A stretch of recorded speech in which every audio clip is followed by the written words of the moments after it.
Good morning and welcome to Public Safety. And we have a couple of housekeeping things. I believe we have a quorum. Mr. Clerk wants to pull it down. Fine. 1, 2, 3, and 4. So, Madam Clerk, if you would call the roll. Amiano. Here.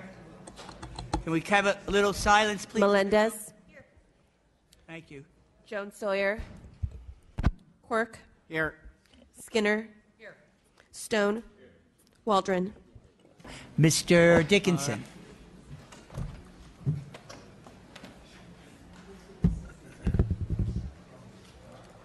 For you, those of you, the list I have is Dickinson, Medina, Banta, Campos, and Alejo. Okay. Mr. Dickinson, you have item number 18? 19. Mr. Chairman and members, thank you. Good morning. I'm here to present AB 1964, which would close a loophole in the state's unsafe handgun law. This loophole threatens to seriously undermine existing state handgun safety laws and requirements. Existing law provides that what's defined as an unsafe handgun may be manufactured or sold in California by a licensed dealer, and requires that the Department of Justice prepare and maintain a roster of handguns which are determined to be safe. Unsafe handguns are defined in law as handguns that do not have requisite safety devices, do not meet specified firing tests, or do not meet a drop safety test, and therefore do not appear on the DOJ safe handgun roster. Since the enactment of the unsafe handgun law, the statute has been amended a number of times to add exemptions to the prohibitions on buying and selling handguns not on the safe handgun roster. One of the most significant loopholes in the unsafe handgun law concerns single-shot handguns. In effect, a person may purchase a handgun not on the safe handgun roster if it is manufactured or altered so that no semi-automatic reload of a bullet in the firing chamber can occur. The original exemption was adopted to account for a unique, one-of-a-kind handgun. However, in the last 3 years, the exemption has been increasingly used as a means of obtaining handguns when the manufacturer chooses not to comply with California safety requirements. Now, up until 2009, this was not much of a concern because there were only about 1,100 single-shot handguns purchased per year. And often it was far fewer than that. But in recent times, we've seen much more activity in this category. So, for example, in 2013 alone, more than 18,000 of these weapons were purchased in California. People are ordering a handgun not on the safe handgun roster and instructing the dealer to convert that unsafe handgun into a single-shot weapon. Then they take delivery. After delivery, they ask the dealer or they themselves reconvert the weapon to be one that is otherwise unsafe. If you're interested, I think we have got representatives of the Department of Justice here who have a video that can show how easy it is to convert these weapons back and forth. But unless we close this this loophole rather, we continue to undermine our safe handgun requirements. AB 1964 simply closes the loophole. I have witnesses with me, and I would respectfully request an aye vote. Thank you very much. First witness in support, please. Good morning. I'm Amanda Wilcox here on behalf of the 25 California chapters of the Brady Campaign to Prevent Gun Violence. Many of our members have lost a loved one to gunfire, including myself and my husband, who's with me today. Our daughter was killed in a rampage shooting in 2001. Our predecessors at the Brady Campaign were instrumental in the passage of SB 15, the original unsafe handgun law in 1999. And at that time, of course, we wanted handguns to meet basic safety standards. Also, we sought to reduce the proliferation of these cheap so-called junk guns that were widely available and commonly used in crime. Later, the chamber load indicator requirement was added to the law, which would help reduce the incidence of accidental shootings. And then in 2007, microstamping technologies was added to the law, that requirement, which would help law enforcement solve gun crime and find armed criminals before they do more harm. I remember when the single-shot exemption was put in place, and the argument at that time was that single-shot weapons were only high-quality pistols used in competitions and in the Olympics, as I recall. It seemed reasonable to have that loophole. It is not reasonable now. You just heard the data, and you could hear more from DOJ folks here today, that loophole has been greatly exploited, and it is time to close that loophole to preserve the intent of the Unsafe Handgun Act. Thank you. Thank you very much. Additional witness in support? I'm Cody Jacobs on behalf of the Law Center to Prevent Gun Violence, and I'll just be very brief. We strongly support this bill. The Unsafe Handgun Act has not only helped California, but it's helped really lead the nation to have safer handguns because California is such a large market. The chamber load indicator requirement and now microstamping, these things are going to help solve crimes. They're going to help keep people safe. And when there's a big loophole like this, it completely undermines the law. And with so many of these guns coming into California, it's going to make the law much less effective. And so that's why we strongly support this bill. We need to close this loophole. It was never intended to be abused this way. I strongly urge an aye vote. Thank you. Thank you. Additional witnesses in support, name and affiliation, please. Nick Wilcox on behalf of the Sacramento Valley and Nevada County chapters of the Brady campaign in very strong support. Thank you. Additional witnesses in support.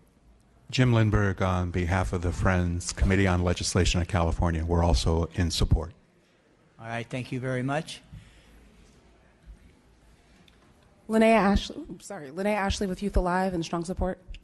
Okay. Any witnesses additional in support? Name and affiliation. My name is Steve Lindley. I'm currently the Chief of the Bureau of Firearms for the Department of Justice.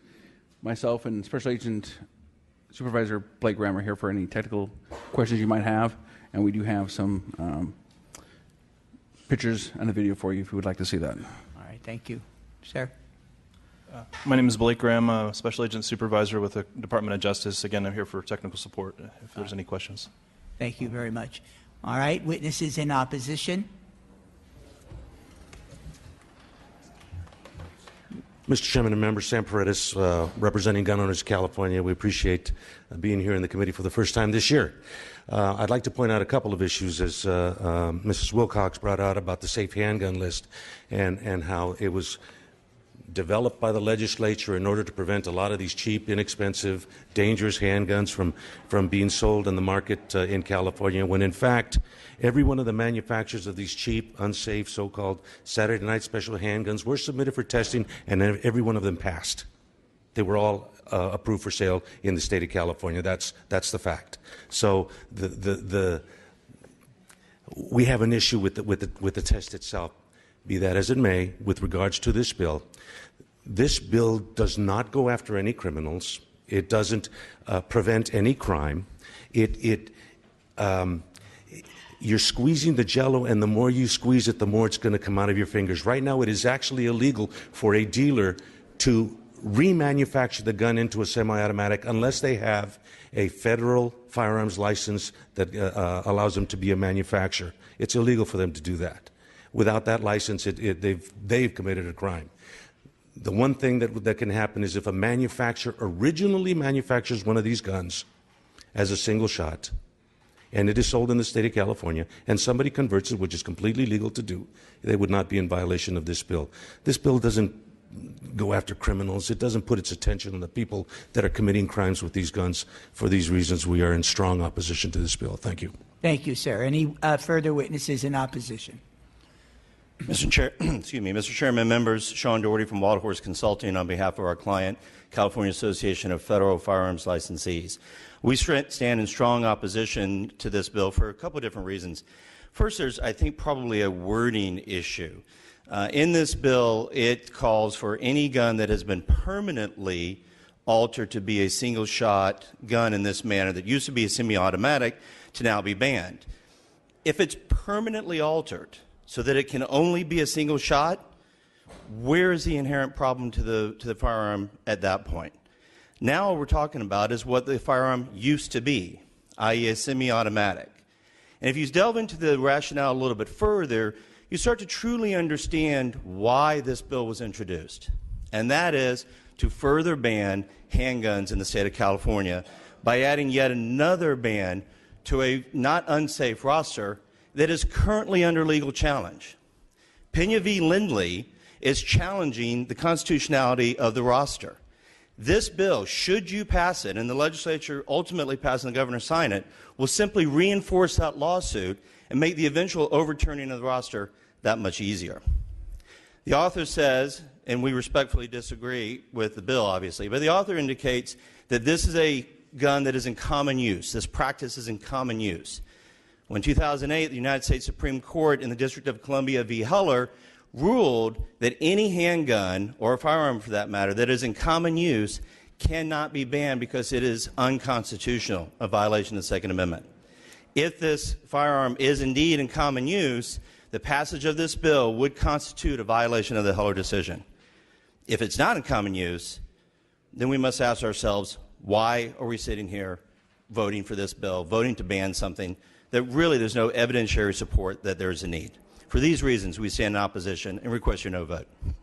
Thank you very much, sir. Further witnesses in opposition, name and affiliation, please. Yes, my name is David Powell. I'm with Californians Opposing Gun Restrictions, and we strongly oppose this bill. There are many problems with it. For anyone to say that a permanently altered gun is unsafe, even though it's a single-shot gun, it's ridiculous. All right, sir. And it's a further infringement on my Second Amendment, Thank you, on sir. the country's Second Amendment. Stop wasting my tax money. Thank you, sir. Any further witnesses in opposition? Seeing none, do we have a motion? Move the bill. And I'll second. We have a number of members who are presenting in other committees, but they will return, like General MacArthur. Any questions? Mr. Dickinson, would you like to close? Thank you, Mr. Chairman.